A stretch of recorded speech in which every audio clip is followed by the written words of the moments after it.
يا ملوك الإنتاج، النهاردة ريو هياخدكم في جولة جوه مصنع العالم. هنشوف إزاي الصناعات الضخمة بتبني حياتنا وتغير مستقبلنا. يلا بينا. أول محطة هي صناعة السيارات، عالم المحركات والسرعة. مليارات الدولارات بتستثمر كل سنة عشان ننتقل من محركات البنزين لعصر العربيات الكهربائية الذكية. ودلوقتي مع صناعة التكنولوجيا والرقائق، دي عصب الحياة الحديثة.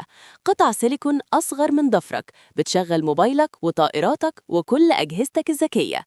بصوا على صناعة المنسوجات والأزياء، صناعة بتشغل ملايين البشر حول العالم، من القطن المصري لحد أرقى بيوت الأزياء في باريس وميلانو.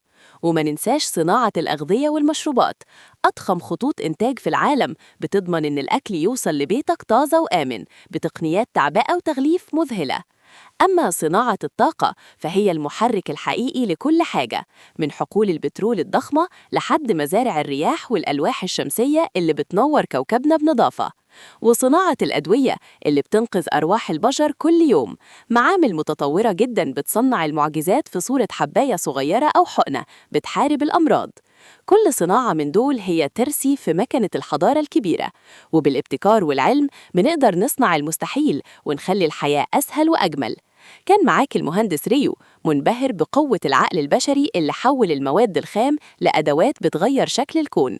سؤالي ليكم يا ملوك، لو هتفتح مصنع خاص بيك تختار يصنع إيه؟ مستني أفكاركم العبقرية في التعليقات. سلام يا ملوك الصناعة.